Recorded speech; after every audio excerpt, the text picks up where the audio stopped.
বিজয়কে আমি খুন করিয়েছি? আমি? মার তো প্রতিদিন আমি খেতাম সাহেব। হয়তো এটাই কারণ ছিল মেরে ফেলার। বিজয়কে ছাড়া কিভাবে জীবন কাটিয়েছি আপনি কি করে বুঝবেন? আমার মেয়ে মানসীর সাথে সাথে ওর মা বাবাকেও আমি সামলাচ্ছি। পাঁচটা বাড়িতে কাজ করি, আর আপনি আমাকে সন্দেহ করছেন? ওঙ্কার প্রসাদ আর রতন রাও দুজনেই নিরুদ্দেশ। মার্ডার কেসে দুজনেই জামিনে আছে, আর তুমি টু শব্দ করলে না, আমাদের জানতে পর্যন্ত দাওনি। আমিও আজকেই জানতে পেরেছি। আর ওঙ্কার আর রতন যে জেলে গিয়েছিল সে বিষয়ে আমার কিচ্ছু জানা ছিল না। আর ওরা তো বিজয়ের ভালো বন্ধু ছিল, কত সাহায্য করেছে আমাকে বিজয়কে খোঁজার জন্য। সবটাই নাটক, যেটা 1.5 বছর ধরে ভালোভাবে চলেছে। আমাদের পুরো সন্দেহ এই রতন রাও আর ওঙ্কার প্রসাদ বিজয়কে বা হয়তো নীলেশ দুজনকেই মার্ডার করেছে। বাকি দুজন কারা ছিল আমি কি করে জানবো সাহেব? কেননা তুমি হয়তো পঞ্চম ব্যক্তি। ওঙ্কার এখানেই থাকতো যখন আমরা বিজয়ের খুনের জিজ্ঞাসাবাদের জন্য তোমার কাছে পৌঁছেছি। তুমি ওকে ইনফর্ম করে দিলে, আর ও নিরুদ্দেশ।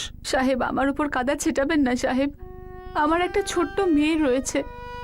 আমি আজ অব্দি আশা করে বসেছিলাম, প্রত্যেক দিন অপেক্ষা করতাম যে আজ আসবে, কাল আসবে বিজয়।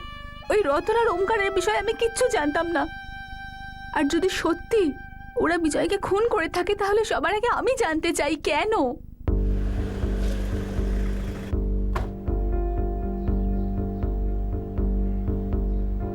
রতন রাও আর ওমকার প্রসাদ 2 মাস আগেই গ্রেপ্তার হয়েছে নিখিল নামে একজনের মার্ডারের কেসে। তুমি আমাকে বলেছিলে ফোনে যে মার্ডারের মাস্টারমাইন্ড এখনো তোমার কাস্টাডিতেই রয়েছে। সন্দীপ দীক্ষিত নাম স্যার। সন্দীপ এখনো বেল পায়নি। সন্দীপের ভিকটিম নিখিলের ওয়াইফ স্মৃতির সঙ্গে অ্যাফেয়ার চলছে। সন্দীপ আর স্মৃতি ষড়যন্ত্র করেছিল নিখিলকে মারার। এরাই খুনে চুরির অ্যাঙ্গেল চাপাতে চেয়েছিল, কিন্তু আমাদের সন্দেহ হয় নিখিলের ওয়াইফ স্মৃতি আমাদের বিশেষ সন্দেহের তালিকায় ছিল এবং স্বীকার করে গেছিল নিজের প্রেমিক সন্দীপের সাথে মিলে নিখিলের মার্ডার করিয়েছিল। সন্দীপকে ধোলাই করার পর মুখ খোলে যে ও রতন রাও আর ওমকার প্রসাদকে সুপারি দিয়েছিল নিখিলকে খুন করবার জন্য। আমরা কোনো ইন্টিমেশন পাইনি যে আপনারা রতনকে খুঁজছেন। আমি সন্দীপকে কিছু কোয়েশ্চেনিং করতে চাই।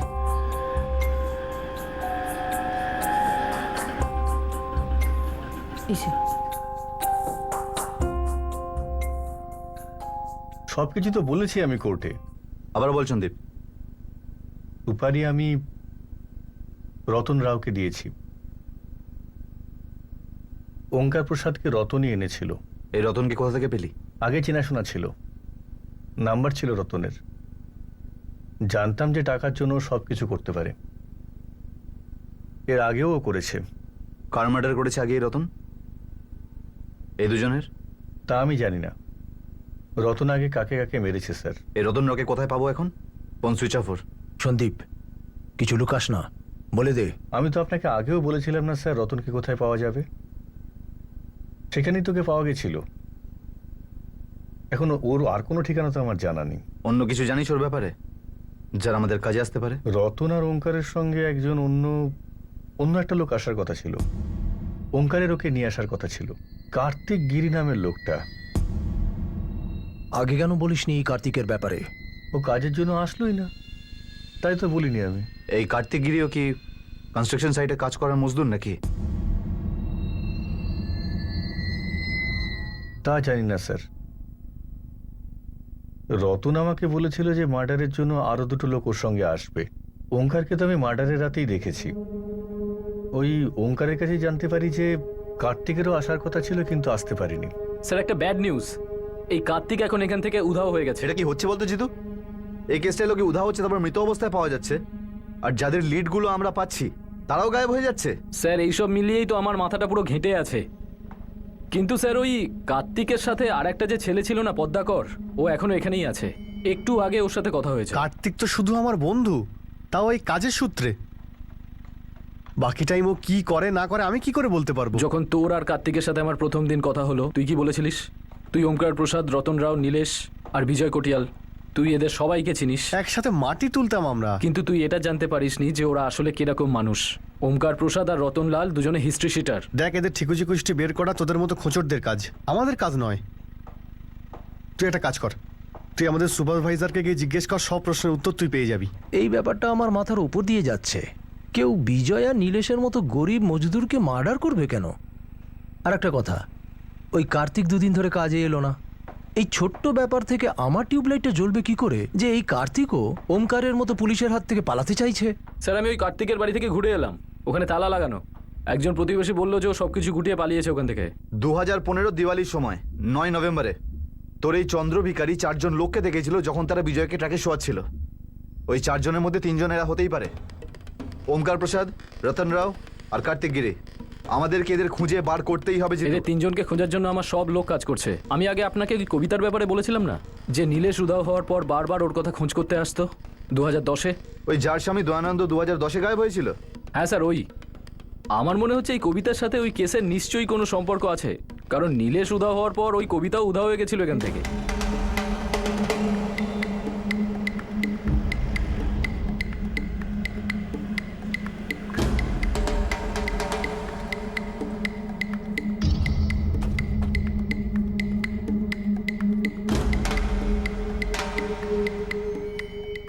একটা কাজ করো, প্রতিবেশীদের থেকে জানার চেষ্টা করো এই কবিতা কোথায় আছে। এরকম নয় তো যে নাফিসা ওকে আগের থেকেই ওয়ার্ন করে দিয়েছে? না সাহেব, অঞ্জলি ম্যাডাম কবিতাকে কিছু বলতে বারণ করে দিয়েছিল, তাই ফোনও করিনি আমি কবিতাকে। কবিতার নীলেশ কুঠিয়ার সাথে কোনো সম্পর্ক ছিল? আমি শুধু এটাই জানি যে নীলেশ কবিতার সাথে কাজ করত। 2010-এ নীলেশ গায়েব হলো, আর 2015-এ নীলেশের ছোট ভাই বিজয়। পুরো পসিবিলিটি আছে যে দুজনেরই খুন হয়েছে। এই খুনটুন আমি কিছু জানি না, কিন্তু কবিতা 2007-এ সোলাপুর থেকে এখানে এসেছিল। ওর সাথে আমার বন্ধুত্ব 2008-এ হয়েছিল, যখন আমার প্রতিবেশী দয়ানন্দ ওকে বিয়ে করে নিয়ে এসেছিল চিত্রাপুর বস্তিতে, যেখানে আমি আগে থাকতাম। দয়ানন্দ লোকটা গায়েব হলো 2009-এ, আর এটাও হতে পারে দয়ানন্দেরও মার্ডার হয়েছে, তেমনভাবেই যেমনভাবে নীলেশ আর বিজয়ের হয়েছে।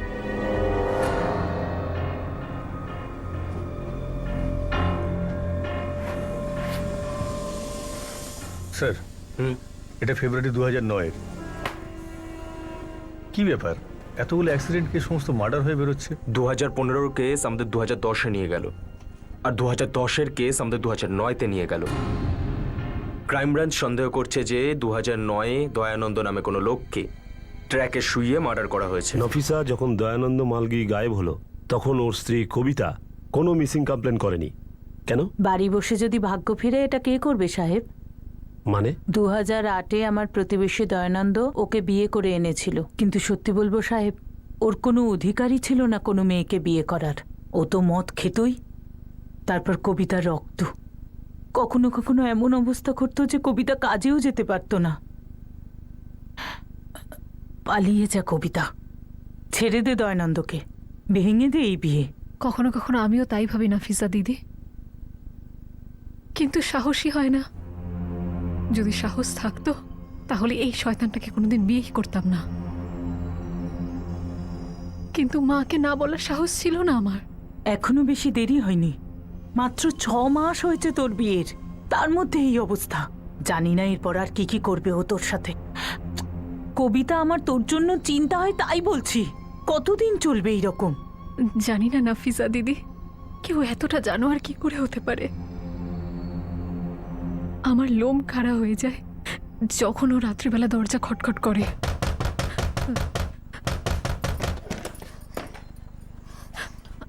আসলে আমি তোমার জন্য রুটি বানাচ্ছিলাম, তাই দরজা খুলতে দেরি হলো।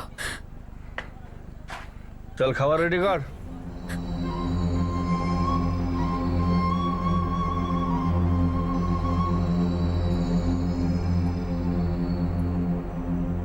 ওর জানোয়ার বৃত্তি সহ্য করতে পারতো না কবিতা, কিন্তু আবার পালিয়ে যাওয়ার সাহসও ছিল না ওর। 1 বছর এইসব সহ্য করতে করতে পাথর হয়ে গিয়েছিল ও সাহেব। কবিতার ভাগ্যটা খুব ভালো ছিল যে একটা রাত দয়ানন্দ ফিরল না, আর সেদিন থেকে কবিতার নতুন জীবন শুরু হলো।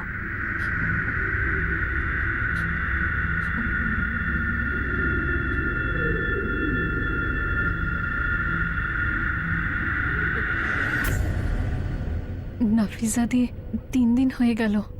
সবখানে জিজ্ঞেস করেছিস? দয়ানন্দ যে মদের থেকে যেত সেখানে গিয়েছিলি? সবাই একই কথা বলছে যে ওরা কেউ জানে না। কবিতা, তুই খুশি না দুঃখী দয়ানন্দ ফিরে আসেনি বলে? এই জন্য কবিতা পুলিশ কমপ্লেন করতে যায়নি, এই ভয়ে যে পুলিশ দয়ানন্দকে খুঁজে বাড়িতে না নিয়ে আসে। হ্যাঁ সাহেব, দয়ানন্দ নিখোঁজ হওয়ায় কবিতার কিচ্ছু যায় আসেনি। কেউ রোজ রোজ অত্যাচার করলে কেন থাকবে সে তার সাথে?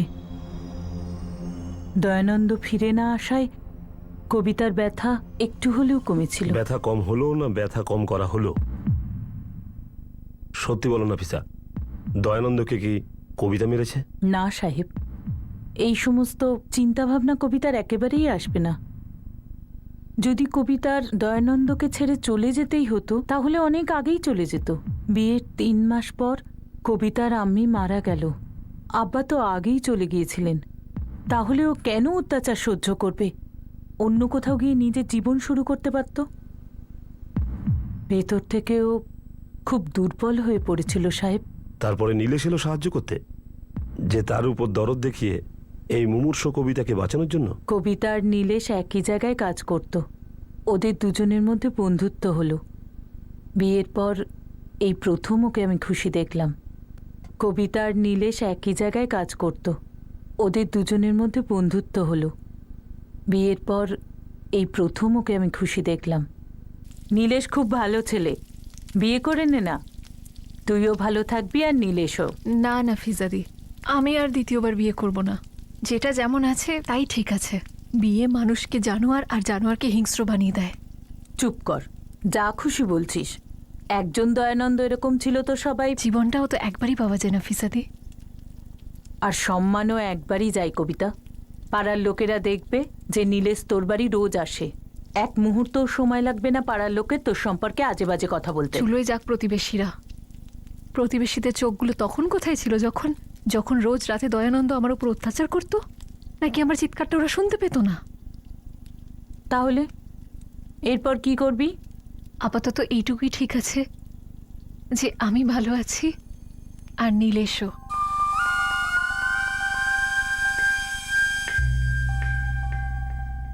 আমাদের একে অপরের সঙ্গ ভালো লাগে।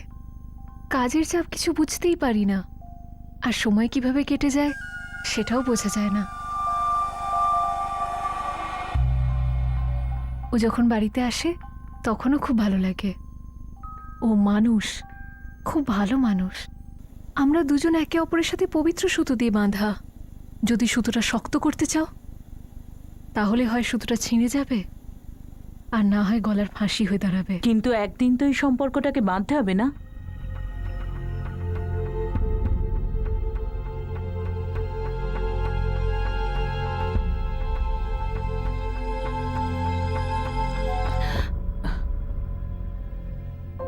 নীলেশ যখন নিখোঁজ হলো, কবিতা এতটাই ভেঙে পড়ল যে ও চিরদিনের জন্য ফিরে যাওয়ার সিদ্ধান্ত নিল। সোলাপুরেও ওর কাছে কেউ থাকে না, একলাই থাকে ও। কবিতা আবার পাথর হয়ে গেল। এটা কি নীলেশ? আমি জানি না সাহেব, কবিতা আমাকে নীলেশের সাথে দেখা করায়নি, শুধু নামই শুনেছি ওর। তোমরা যতগুলো লোক এই কেসে জড়িত আছো সবার মধ্যে একটা কথা কমন, তোমরা সবাই একজন অন্যের কাছাকাছি তো আছো, কিন্তু কেউ পুরোপুরি তাদের সম্পর্কে জানো না। না হলে অনেক কিছু জেনেও না জানার ভান করে বসে আছো। ম্যাডাম, আজ সকাল পর্যন্ত প্রতিবেশীরা কবিতাকে দেখেছে। এরকম নয় তো আজকেই গায়েব হওয়ার প্রোগ্রামটা বানিয়েছে। আমি পিসিও থেকে একটা ব্ল্যাঙ্ক কলও করেছিলাম কবিতাকে, ও ফোনটা তুলেও ছিল, কিন্তু ও যদি পালাতেই চায় তাহলে তো ফোনটা সুইচ অফ করবে।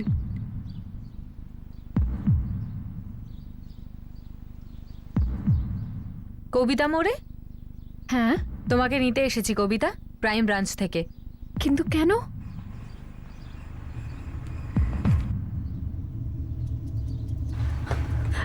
এটা এ তো নীলেশ। সেপ্টেম্বর 2010-এ ও নিখোঁজ হয়েছিল। হ্যাঁ, 17ই সেপ্টেম্বর। 18ই সেপ্টেম্বর 2010 অরুণাপুরম আর হেমগুড়ি রেলওয়ে স্টেশনের মাঝে এই দুটো লাশ পাওয়া গেছে। নীলেশ ওই দিনই মরে গেছিল? না কবিতা, ওকে মারা হয়েছে।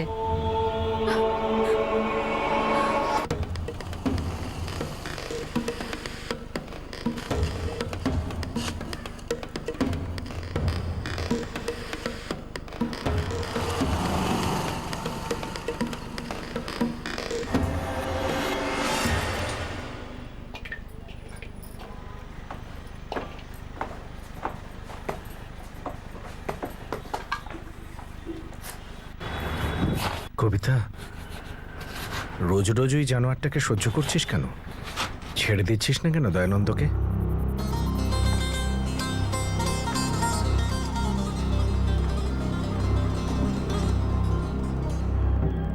কবিতা, হুম?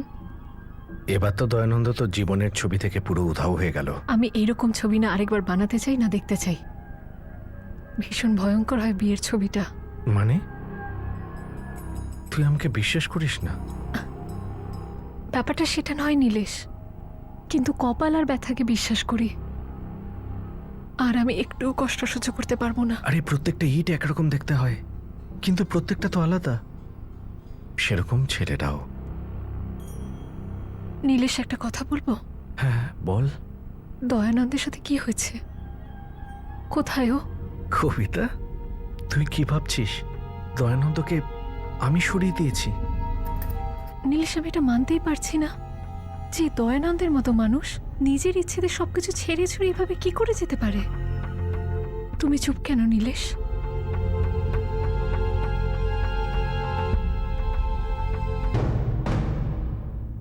এইবার আমরা 2009-এর অ্যাক্সিডেন্ট কেসে সোজাসুজি মার্ডার কেস খুঁজে বেড়াচ্ছি। একটা এরকম কেস, মানে জীবন্ত মানুষকে বা মরা মানুষকে রেল লাইনে এইভাবে শুইয়ে রাখা হয়েছিল যাতে মনে হয় ওটা একটা অ্যাক্সিডেন্ট কেস। আর আমরা চমকে উঠলাম যখন আমাদের ভাবনায় মোডাস অ্যাপারেন্ডি আসলে একটা সত্যি সামনে এলো। মার্ডারকে অ্যাক্সিডেন্ট বানানোর এই পদ্ধতি খুব ভালোভাবেই করা হয়েছে।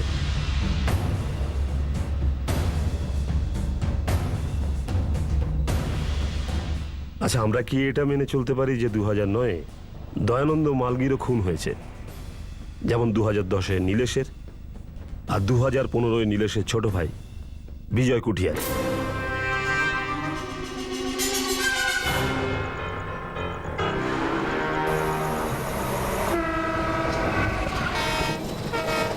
পুরো চান্স রয়েছে স্যার, কারণ এই তিনটে কেসেই বডি অরুণাপুরম আর হিমগুড়ির মাঝখানের ট্র্যাকেই পাওয়া গেছে। কিন্তু একটা কথা মাথায় আসছে না স্যার, তিনটে কেসে আলাদা আলাদা জিআরপি অফিসার।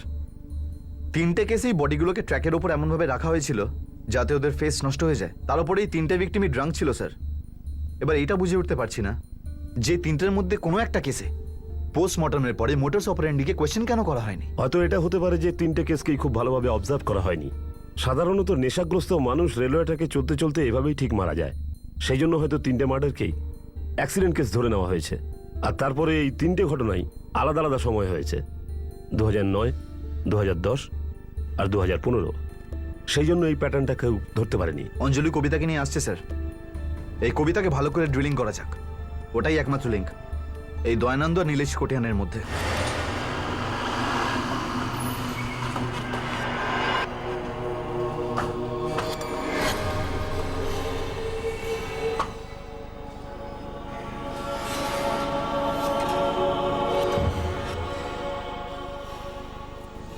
হ্যাঁ, ইনি আমার স্বামী দয়ানন্দ।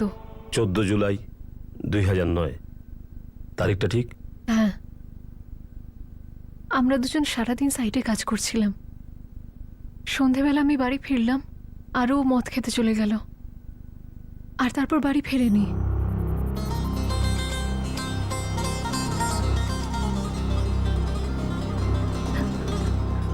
এই নীলেশ তোমার জীবনে দয়ানন্দ যাওয়ার পরে এলো না ও থাকাকালীন? থাকাকালীনই। কিন্তু আপনারা যেমন ভাবছেন তা কিন্তু নয়। নীলেশ তখন আমার বন্ধু ছিল, ও আমার এই অবস্থা দেখতে পারতো না। কবিতা, আমরা 2015 থেকে পেছনের দিকে যাচ্ছি। বিজয় কোটিয়ান 2010-এ, বিজয়ের দাদা নীলেশ কোটিয়ান। আর তারপর এক বছর পিছিয়ে গেলে 2009, দয়ানন্দ মালগি। কিন্তু তুমি তোমার অতীতকে ফেলে এগিয়ে গেলে। তোমার পথের কাঁটা দয়ানন্দ, কি করে বার করলো এই কাঁটাকে? নীলেশ। আর নীলেশকে কে মেরেছে? আর 5 বছর পর নীলেশের ছোট ভাই বিজয়কে কে মারলো আর কেন? কবিতা, একটার পর একটা তিনটে মানুষের লাশ বেছানো হয়েছিল। এরা কি তিনজন তোমার জীবনের অঙ্গ ছিল? এরা তিনজন কি তোমার প্রেমিক ছিল? বিজয়কে তো আমি চিনতামও না, কখনো দেখা হয়নি ওর সাথে। শুধু ওর ব্যাপারটা শুনেছিলাম নীলেশের কাছে, আর আজকে জানতে পারলাম যে ও মরে গেছে। ঠিক আছে কবিতা, তুমি বিজয়কে মারোনি, কিন্তু দয়ানন্দকে? নীলেশ কি তোমার কথায় দয়ানন্দকে মেরেছে নাকি তোমাকে জানতে না দিয়ে, যাতে ও দয়ানন্দকে তোমার জীবন থেকে দূর করতে পারে আর নিজে সেই জায়গাটা নিতে পারে? না, এইরকমটা নয়, কিন্তু আমি তো নিজে নীলেশকে সন্দেহ করেছিলাম, সেই জন্য আমি ওকে বারবার জিজ্ঞেস করেছি, কিন্তু ও বারবার একই কথা বলেছে যে ও এটা করেনি। ওঙ্কার প্রসাদ, রতন রাও, কার্তিক গিরি, এই তিনজনেই কনস্ট্রাকশন সাইটে কাজ করত, আর তারা পেশাদার খুনিও। এই তিনজনই মার্ডারে সামিল হতে পারে। তুমি এই তিনজনকে চেনো? না স্যার, আমি এই রতন আর ওমকার বলে কাউকে চিনি না। কার্তিককে চিনি, আর ওকে এই দয়ানন্দের ব্যাপারে জিজ্ঞেসও করেছিলাম। কার্তিক, তুমি দয়ানন্দকে দেখেছো কি? 4 দিন হয়ে গেল, এখনো ফেরেনি। হ্যাঁ, আমিও ওই দয়ানন্দকে কদিন ধরে এখানে দেখিনি, কিন্তু আমি জানি না ও কোথায় আছে। আমি তো দয়ানন্দের বাবাকেও জিজ্ঞেস করলাম, উনিও কিছু জানেন না। তুমি শুধু শুধু মনে কষ্ট পাচ্ছ, যখন দয়ানন্দের মন অন্য কারোর জন্য আকুল। মানে ও ওর সাথে পালিয়ে গেছে নাকি? হতেই পারে। এমনিতে ওদের দুজনের ব্যাপারে আমি আগের থেকেই জানতাম, কিন্তু ওটা ওদের ব্যক্তিগত ব্যাপার, তাই আর নিজে মাথা ঘামাইনি। আর কবিতা, তুমি বোঝার চেষ্টা করো, দয়ানন্দ তোমাকে ছেড়ে চলে গেছে, আর ওর জন্য এখন অপেক্ষা করা মানে একটা বোকামি।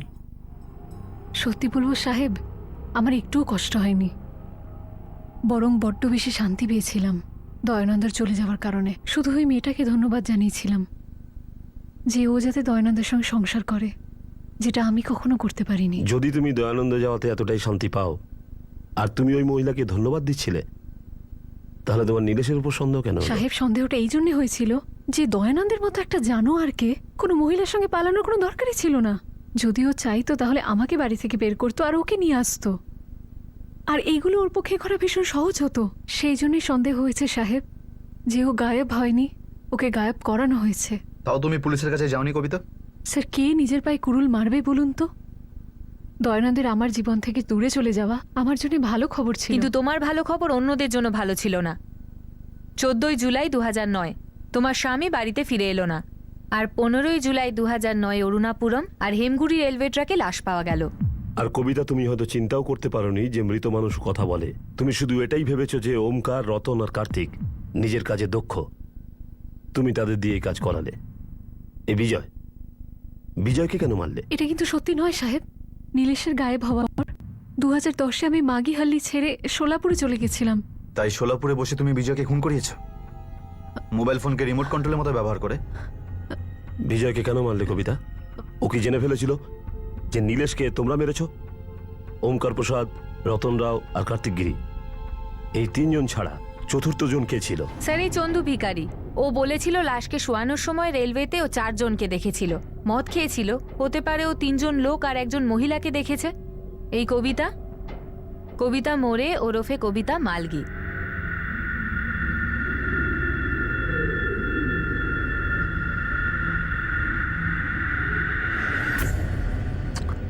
কি বলছিস জিতু? 2 বোতল পুরো খেয়ে নিলেও লোকটাকে আমি মেয়ে তো বলতে পারবো না। আর এই মেয়েটা তো শাড়ি পরে আছে। ওই 4 জন ছিল ছেলে।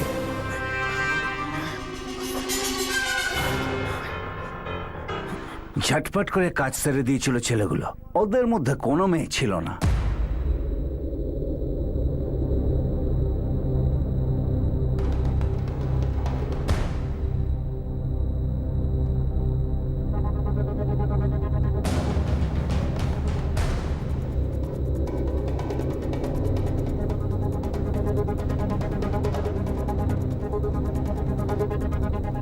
স্যার, এটা কবিতার 1 বছরের কল রেকর্ডস, কিন্তু একটা নম্বরও কিন্তু এখানকার নয়, নাফিসার নাম্বার ছাড়া। সম্পূর্ণ অপরাধের পুরো ব্লুপ্রিন্ট আমাদের কাছে আছে, তাও কে করেছে, কেন করেছে, এর একটাও স্কেচ আমাদের কাছে নেই। এই 3 জন খুনির বিরুদ্ধে ম্যানহান্ট লঞ্চ করো। এদের মধ্যে কোনো একজনও যদি আমাদের হাতে আসে না, তাহলে আমরা আমাদের ক্র্যাক পেয়ে যাব। আমরা একটা বড় ধরনের সার্চ অপারেশন লঞ্চ করলাম রতন রাও, ওমকার প্রসাদ আর কার্তিক গিরি, এই 3 জনকে খুঁজে বার করার জন্য। কিন্তু চতুর্থ ব্যক্তি কে ছিল, এটাই আমাদের কাছে সবথেকে বড় প্রশ্ন।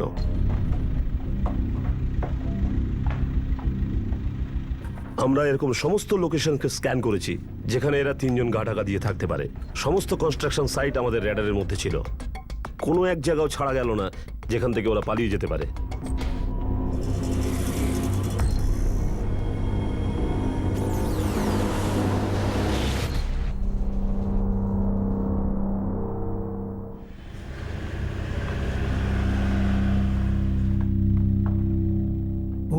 আছে স্যার, ও এখনো কিছু জানে না স্যার।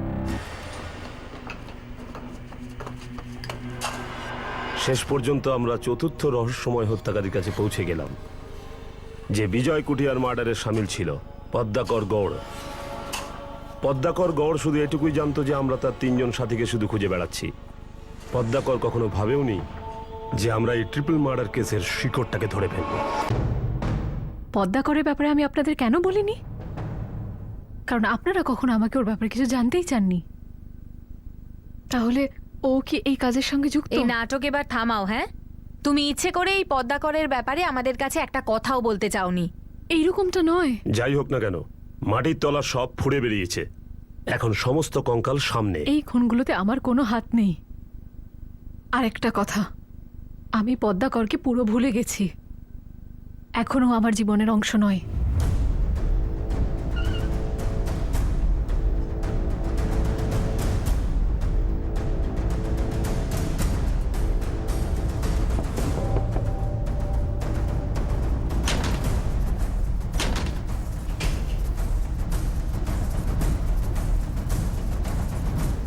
শেষ পর্যন্ত এই কেসটা তখনই ক্র্যাক হলো যখন রতন রাও আমাদের হাতে এলো। সবার আগে আমরা রতন রাওয়ের কাছে পৌঁছলাম, আর তার মাধ্যমে বাকি 3 জনের কাছে। 2009, 2010 আর এটা 2015। এবার এই 3টের আগে বা পরে বা কখনো বাকি যে কটা খুন করেছিস সবকিছু চুপচাপ বল রতন। 2015 আর 2010-এর মার্ডারে আমি ছিলাম স্যার। 2009-এর মার্ডারে আমি ছিলাম না স্যার। বলতে শুরু কর। সবার প্রথমে 2015 বিজয় কোটিয়ান। কেন মারলি বিজয় কোটিয়ানকে? ও তো তোর বন্ধু ছিল। হ্যাঁ, বন্ধু তো ছিল আমার, কিন্তু এই কার্তিক গন্ডগোল পাকালো। কিসের গন্ডগোল? একদিন বিজয়ের সঙ্গে মদ খাচ্ছিল, তখন জানি না কি ঝামেলা হয়। পরের দিন বিজয় প্ল্যান করে আমার সঙ্গে দেখা করে। কি হয়েছে বিজয়? আরে তোকে আমার সাথে মিলে একটা কাজ করতে হবে। আরে করতে কি হবে সেটা তো বল তুই বিজয়। আমার বন্ধু তো, বল। বন্ধু তো।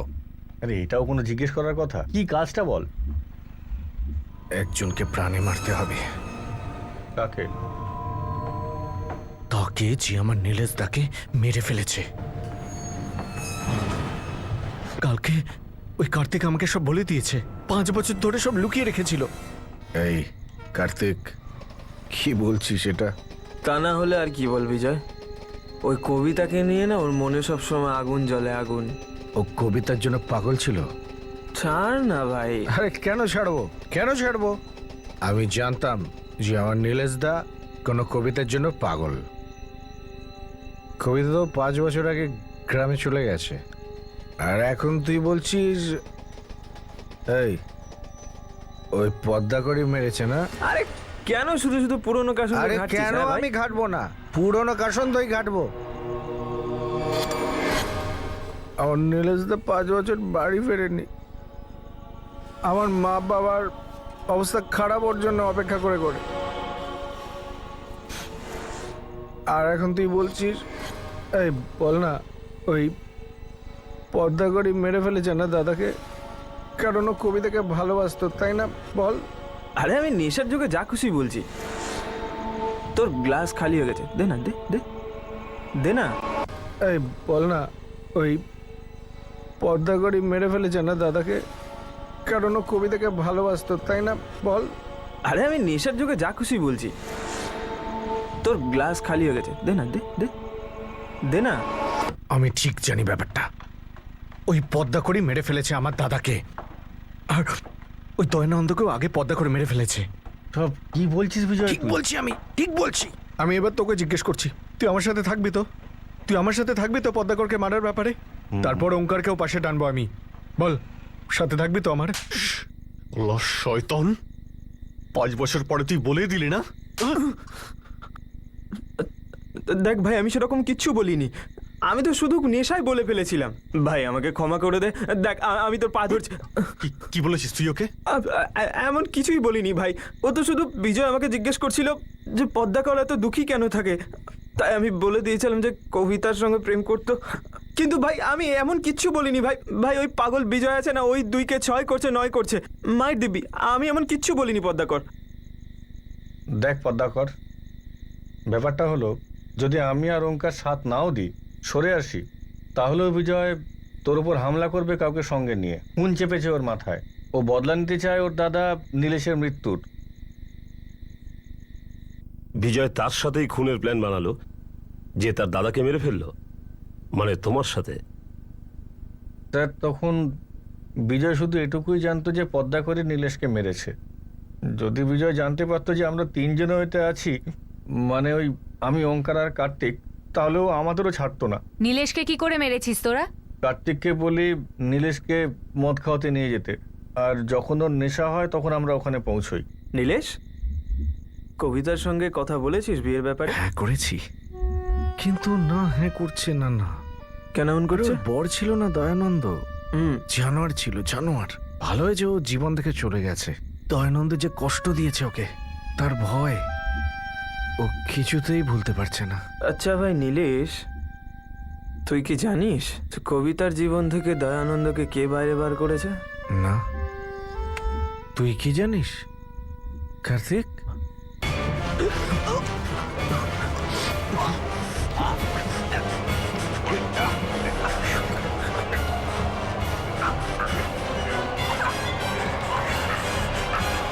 নিয়ে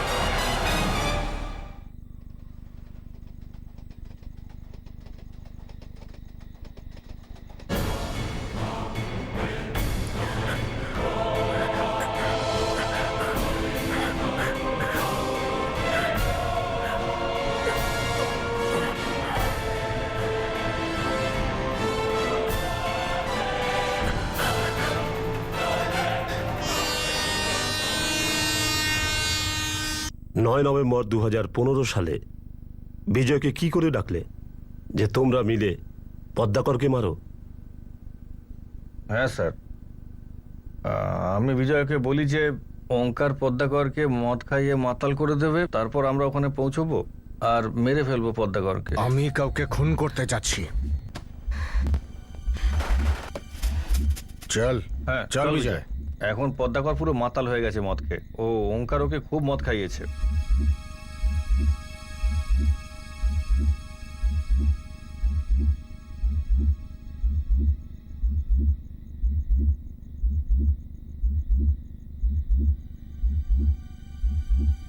আমার নীলেশ দাকে মেরেছিস তুই ওই কবিতার জন্য না?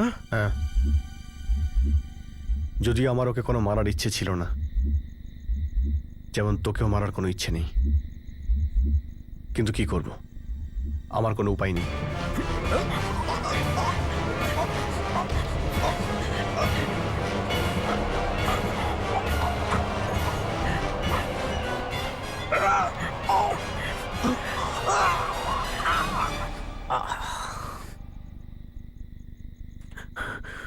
তুই মুখ না খুললে এইসব করার আমাদের দরকার পড়তো না। আরে 5 বছর হয়ে গেছে ভাই, সব হয়ে গেছিল, কেন বললি তুই? ক্ষমা করে দে ভাই পদ্মাকর, মন থেকে ক্ষমা চাইছি ভাই, ভুল হয়ে গেছে ভাই।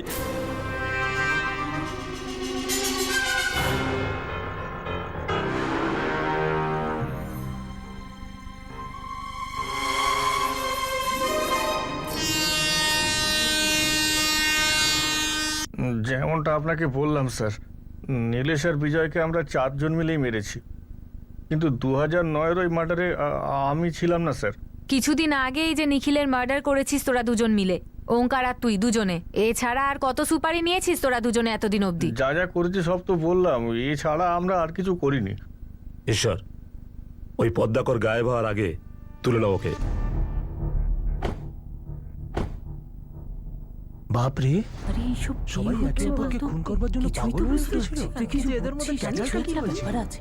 হ্যাঁ হ্যাঁ, আমি মানছি যে আমরা দুজন দুজনকে ভালোবাসতাম, কিন্তু সেটা সেই সময়ের কথা যখন আমার বিয়ে হয়নি।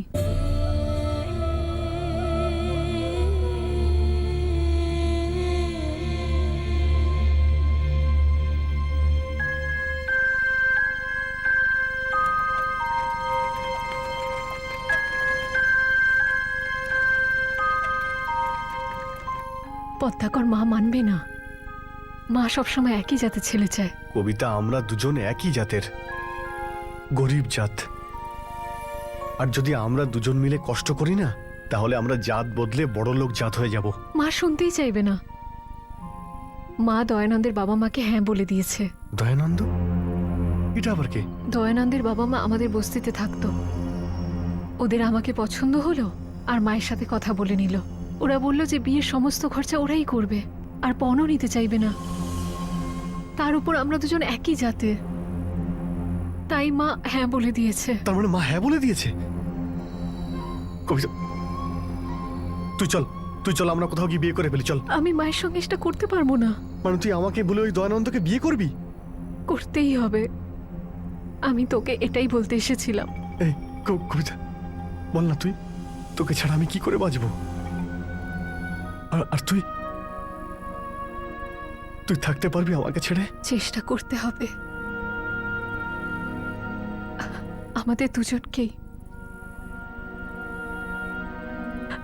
সময় সব ভুলিয়ে দেবে।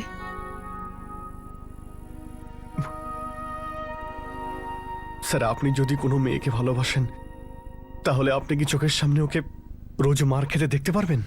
কখনো সারা শরীরে আঘাতের দাগ, কখনো খুঁড়িয়ে হাঁটতো। আর আমি যখনই কবিতাকে ওই অবস্থায় দেখতাম না, তখন আমার মাথায় রক্ত উঠে যেত। ওই শয়তান জানোয়ারটা, ওই শয়তান দয়ানন্দ আমার কবিতাকে, আমার ভালোবাসাকে একেবারে শেষ করে দেবেই বলে ঠিক করেছিল। দয়ানন্দের সঙ্গে বিয়ের পরে আমি পদ্মাকরের কাছে কোনো সাহায্য চাইনি, কখনো না। শুধু কিছু কিছু সময় সাইটে দেখা হয়ে যেত, তখন দুটো চারটে কথা হতো।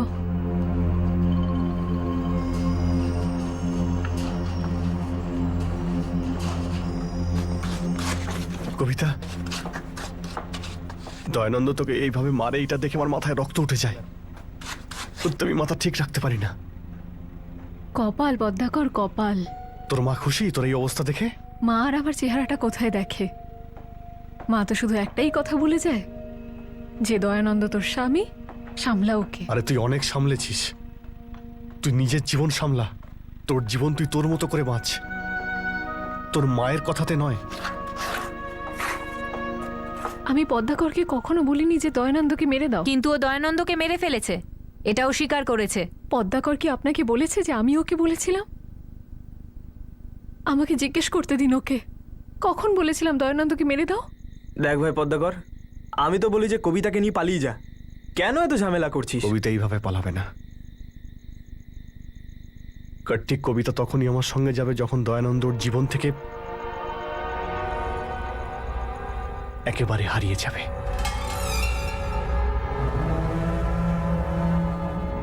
এসে গেছে জানোয়ারটা।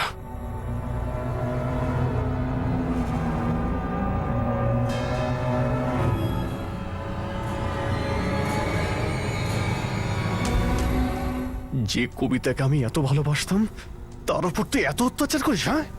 হ্যাঁ, তুই মানুষ না জানোয়ার? হাত ধরস, হাত ধরস। শোনো,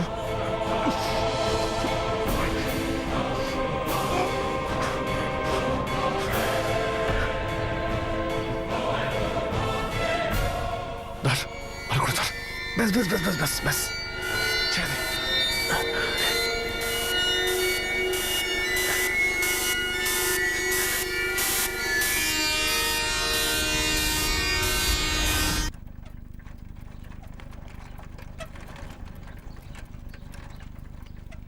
চল কবিতা, আমার সঙ্গে চল। আমি ঠিক আছি। আরে কবিতা, আমি কখন বললাম যে তুই ঠিক নেই? দেখ, আমি তোর বাড়ির দিকেই যাচ্ছি, তোকে আমি সাইকেল করে নিয়ে ছেড়ে দিচ্ছি। আমি হেঁটেই চলে যাব।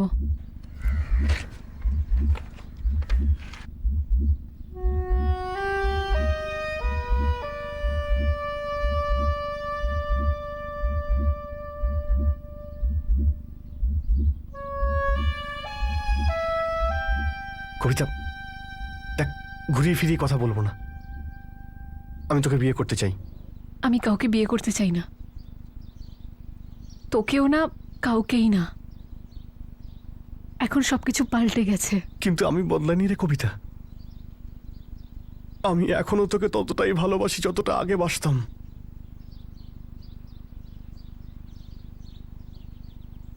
আমি একই আছি। আমি আর সে নেই। দেখ, আমি ঘুরিয়ে ফিরিয়ে বলবো না, কিন্তু আমার এখন আর সেটা হয়ই না যেটা আমার আগে হতো। আমি আমার পুরনো জীবনটা ভুলে গেছি, আর এখন আমি আমার 1 বছরের বিয়ে আর দয়ানন্দকে ভুলতে চাই। এখন আমি শুধু কাজ করতে চাই আর নিজের খাবারটা নিজেই জোটাতে চাই।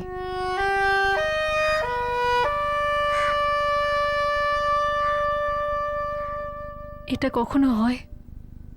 আপনিও জানেন নিশ্চয় যে ভালোবাসা একটা সময় শেষ হয়ে যায়। কিন্তু পদ্মাকর দয়ানন্দকে মেরে ফেললো, আর তারপর নীলেশকে, যাকে তুমি ভালোবাসতে শুরু করলে। এই কথাটাই তো আমি বুঝতে পারছি না ম্যাডাম। পদ্মাকর কাউকে মারার মতো গুন্ডা বদমাশ ছিল না, ভালো মানুষ ছিল। জানি না ওর কি হলো, কি ভাবলো ও যে দয়ানন্দ আর নীলেশকে মেরেও আমাকে পেয়ে যাবে। কবিতার প্রেমে অন্ধ হয়ে আমি দয়ানন্দকে খুন করি, তারপর নীলেশের কথা জানতে পারি। মাথা কাজ করছিল না স্যার। এটা সত্যি পদ্মাকর, কবিতা এখন নীলেশের প্রেমে পড়েছে। হয়তো সেই জন্যই কবিতা তোর সঙ্গে যাবে না বলছে।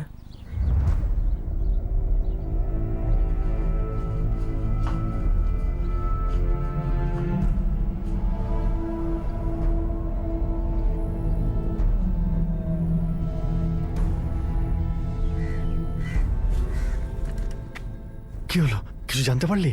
ওর প্রতিবেশীর সঙ্গে দেখা হলো, নাফিসা। কি বললো? কোথায় গেছে কবিতা? ও বললো যে কবিতা কোথাও চলে গেছে, পাড়ার লোক কেউই জানে না। নাফিসার কাছ থেকে ওর নাম্বার নিলি না কেন? কিন্তু ও বললো যে ওর নাম্বারটা পাল্টে গেছে, আর যে পুরনো নাম্বারটা ছিল সেটা বন্ধ।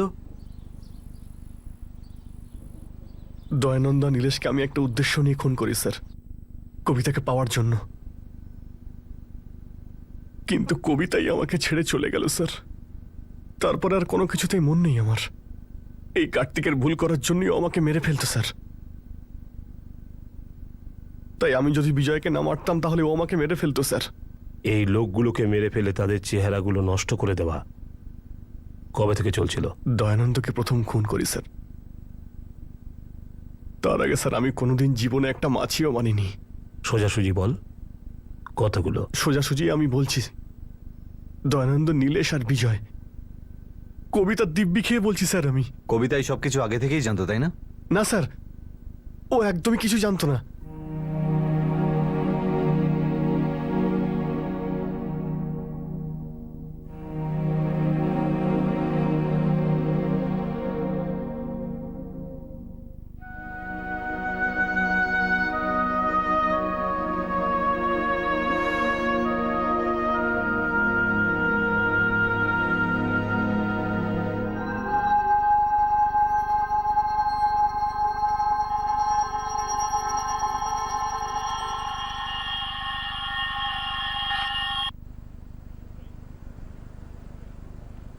কি রয়েছি তো, আজ তুই আমাকে নিজেই ডেকে পাঠালি, কি হয়েছে? এনে এটা রাখ, এটা তোর ভালো কাজের পুরস্কার। তবে তুই লোকটা কাজের। সে তো জানি, কিন্তু কেউ মানেই না। যদি কোনো নতুন খবর আসে একটা ফোন করিস। পাক্কা।